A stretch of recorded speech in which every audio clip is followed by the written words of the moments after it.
नमस्कार दोस्तों, जय माता दी। स्वागत है आपका माता वैष्णो देवी से जुड़ी हुई एक और नई ताजी अपडेटेड वीडियो में। मेरा नाम है निकुंज और आप देख रहे हैं हमारा YouTube channel Pooja Sharma .Vaishnavi as well as Facebook page Pooja Sharma Vaishnavi. अगर आप चैनल पर नए हैं तो चैनल को सब्सक्राइब कर लेना, बेल आइकन दबा देना ताकि आने वाली वीडियो की नोटिफिकेशन आप सबको सबसे पहले मिल सके। तो वीडियो करते हैं स्टार्ट। आज की वीडियो में मैं आपको यात्रा से जुड़ी हुई सारी बातें बताने वाला हूं कि आपको कटरा में आकर के कैसे करना है, आपको यात्रा कब शुरू करनी है, कटरा में रुकना कहां पर है, यात्रा में आपको क्या क्या सुविधाएं मिलने वाली हैं, माता रानी के भवन पर क्या नया हुआ है और अर्धकुंवारी का वेटिंग टाइम कितना लगने वाला है दर्शन के लिए। तो वीडियो को बिल्कुल भी स्किप मत करना, वीडियो में पूरा जरूर देखना। और करते हैं वीडियो स्टार्ट। एक बार कमेंट में जय माता दी जरूर लिख देना, अपने आने की तारीख हम तक जरूर शेयर करना और बिल्कुल भी स्किप मत करना। अभी दर्शन कर रहे हैं माता रानी जी के पवित्र भवन के, जिसका नज़ारा आप रात्रि का देख रहे हैं। आपको माता रानी जी का भवन इसी तरीके से रात्रि में देखने वाला है अगर आप दर्शन करने के लिए आ रहे हैं, क्योंकि माता रानी का भवन फसाड लाइटों से जगमगाया रहता है। अभी जो ये नज़ारा देख रहे हैं ये माता रानी जी की यात्रा में आधार शिविर कटरा का नज़ारा आप देख रहे हैं। माता रानी जी की यात्रा में सबसे पहला पड़ाव हमारा कटरा ही होता है। हम सबको कटरा ही पहुंचना पड़ता है। कटरा पहुंचने के बाद ही माता रानी जी की यात्रा शुरू करनी पड़ती है। तो आपको कटरा पहुंच करके अपना होटल या अपना गेस्ट हाउस या फिर धर्मशाला, जो भी आपको अपने बजट के अकॉर्डिंग होती है, वो आपको यहाँ कटरा में लेकर के स्टे करना होता है कुछ समय के लिए या एक दिन के लिए। जिस तरीके से भी आप अपनी यात्रा की शुरुआत कर सकते हैं या आप अपने साथ कितने दिन का समय लेकर के आए हैं उसी हिसाब से आपको यात्रा प्लान करनी है। कटरा में होटल की कोई दिक्कत नहीं है। आपको होटल, धर्मशालाएं या फिर श्राइन बोर्ड के द्वारा मिलने वाली सुविधा डोरमेट्री, जो कि निहारिका कॉम्प्लेक्स में मिलती है, वो आपको यहाँ पर आसानी से मिल जाएगी। होटल यहाँ पर 500 रुपये से लेकर 5000 रुपये तक मिल जाते हैं, जिसमें आपको सिंगल बेड, डबल बेड या 4 बेड या 6 बेड के होटल मिल जाते हैं। आप अपने बजट के हिसाब से होटल ले सकते हैं। अगर बात करूं धर्मशाला की, तो धर्मशाला भी आपको यहाँ पर 500 रुपये से 1000 रुपये के बीच में मिल जाती हैं। अगर आप धर्मशाला में हॉल बुक करना चाहते हैं और जिसमें सभी लोग रहते हैं, एक कॉमन हॉल होता है, उसको लेते हैं, तो वो भी आपको 50 रुपये से 150 रुपये तक मिल जाता है, जिसमें आपको नहाने के लिए बाथरूम की सुविधा आसानी से मिल जाती है। अब बात करूं आपको श्राइन बोर्ड में डोरमेट्री की, तो श्राइन बोर्ड में जो डोरमेट्री की सुविधा है वो आपको निहारिका कॉम्प्लेक्स में मिल जाती है, जिसका किराया आपको 150 रुपये पर व्यक्ति देना होता है। अगर आप निहारिका कॉम्प्लेक्स में ही रूम लेना चाहते हैं तो वहाँ पर शक्ति भवन है, जहाँ पर आपको रूम भी आसानी से मिल जाते हैं। तो आप निहारिका कॉम्प्लेक्स में ही बहुत सारे ऑप्शन आपको मिल जाएंगे। और सबसे बड़ी बात मैं बता दूँ, यात्रा शुरू करने से पहले आपको लेना होता है अपना RFID कार्ड। RFID कार्ड के बिना आप अपनी यात्रा शुरू नहीं कर सकते हैं, क्योंकि RFID कार्ड में ही आपकी सारी डिटेल्स होती हैं जो यात्रा से जुड़ी हुई होती हैं। उसमें आपका नाम, आपकी जगह का नाम जहां से आप आए हैं, आपका मोबाइल नंबर, सब कुछ उसमें इंक्लूडेड रहता है, फीडेड हो जाता है। तो आपको ये यात्रा कार्ड जरूर लेना होता है, इसके बिना आपकी यात्रा शुरू नहीं कर सकते। और इस कार्ड को मिलता कहाँ से है, इस कार्ड को लेना कहाँ से है हमें? ये कार्ड आपको, अगर आप रेलवे से आ रहे हैं तो रेलवे स्टेशन पर भी श्राइन बोर्ड का रजिस्ट्रेशन काउंटर बना हुआ है, आप इसको वहाँ से भी ले सकते हैं। अगर आप कटरा चौक पर आते हैं तो कटरा चौक पर भी रजिस्ट्रेशन काउंटर बना हुआ है, वहाँ से इस कार्ड को ले सकते हैं। इसके लिए आपके पास आपका ID प्रूफ होना जरूरी है, उसमें आधार कार्ड या वोटर ID कार्ड आपके पास होना बहुत ज़रूरी है। इसके बाद ही आपको ये RFID कार्ड मिलता है। RFID कार्ड लेने के 6 घंटे के अंतराल में आपको अपनी यात्रा शुरू करनी होती है। अभी जो ये नज़ारा देख रहे हैं ये माता रानी के दर्शनी दरवाजे का नज़ारा है। देख लीजिए, भक्तों में बहुत चहल पहल देखने के लिए मिल रही है। यहीं से आपको अपनी यात्रा शुरू करनी पड़ती है। तो वीडियो में बढ़ते हैं आगे, बताते हैं आपको यात्रा में मिलने वाली उन सुविधाओं के बारे में जो आपको भी यात्रा में मिलने वाली हैं। श्राइन बोर्ड की तरफ से यहाँ पर यात्रा में आपको जो सुविधा दी जाती हैं उसमें घोड़ा, खच्चर, पिट्ठू, पालकी, ये सारी सुविधाएं आपको यात्रा में मिलती हैं, जिनका एक सरकारी रेट तय किया हुआ है श्राइन बोर्ड ने। तो आप उसी के हिसाब से पैसे देने होते हैं आपको। और कोशिश कीजिएगा कि आप जो इनका प्रीपेड काउंटर बना हुआ है यात्रा मार्ग पे, पहला प्रीपेड काउंटर आपको बाणगंगा चेक पोस्ट पार करेंगे जैसे ही आप, तो वहाँ पर मिलता है, और दूसरा प्रीपेड काउंटर फिर आपको अर्धकुंवारी में मिलता है। तो कोशिश कीजिएगा कि आप प्रीपेड काउंटर से ही पर्ची कटवाएं, क्योंकि अगर इसके बाद आप पर्ची कटवाते हैं या घोड़ा बुक करते हैं तो वो आपसे बहुत ज़्यादा पैसे चार्ज कर सकते हैं। तो आपको वहीं से पर्ची कटवानी है और उनका आई कार्ड अपने पास रख लेना है। सरकारी रेट के लिए मैंने वीडियो बनाई हुई है, आप उसको देख सकते हैं। घोड़ा खच्चर पिट्ठू पालकी का कितना चार्ज होता है। अभी वीडियो में आगे बढ़ते हैं। आपको मैं दिखा रहा हूँ, ये जो नज़ारा आप देख रहे हैं ये माता रानी जी के बाणगंगा का है।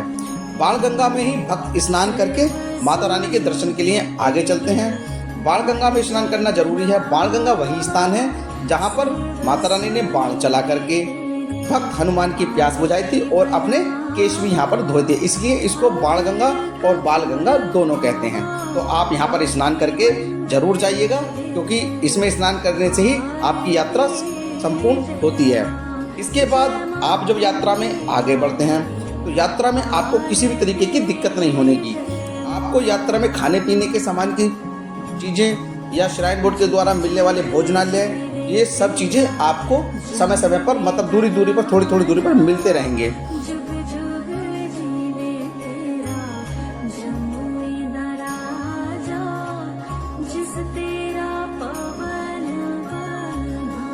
और यात्रा में अब हम पहुंच गए हैं माता रानी जी के प्रथम दर्शन मंदिर श्री चरण पादुका में।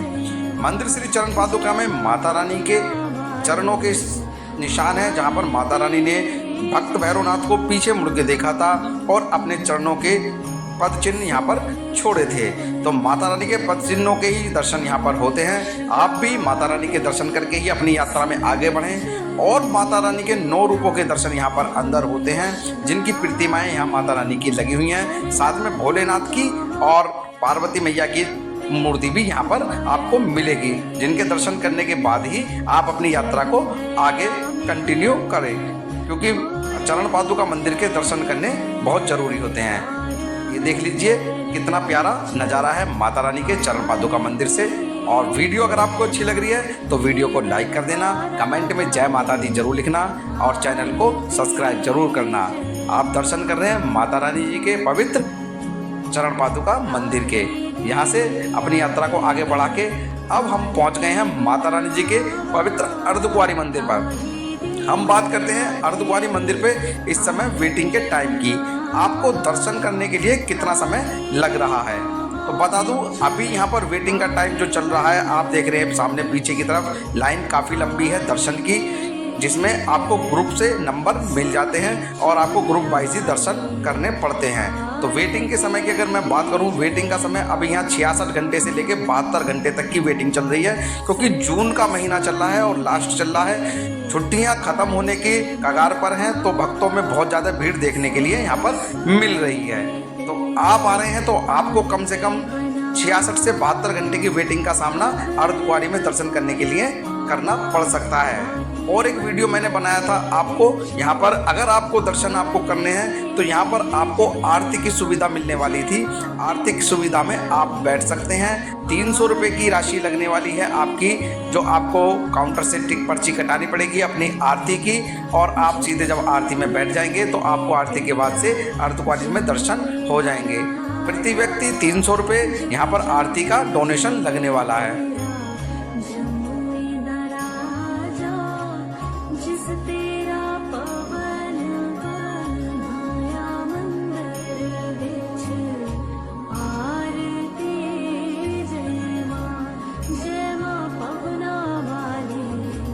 और अब आप दर्शन कर रहे हैं माता रानी जी के पवित्र भवन के।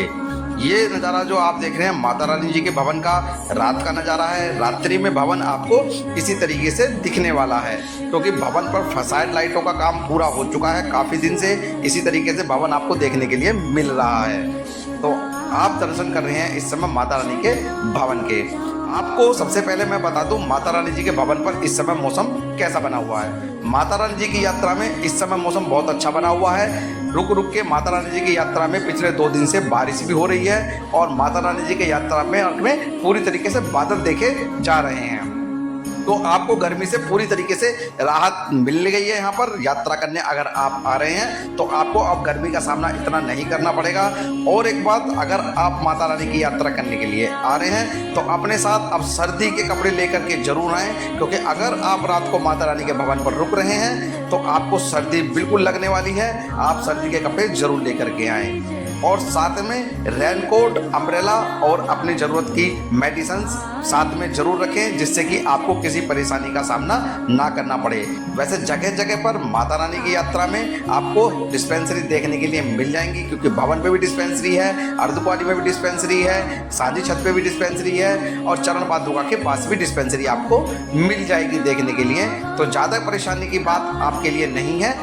और अगर मैं बात करूं माता रानी के दर्शन की, तो माता रानी के दर्शन बिल्कुल सुचारू रूप से चल रहे हैं। आप देख रहे हैं सामने भक्तों की लाइन लगी हुई है माता रानी के दर्शन के लिए।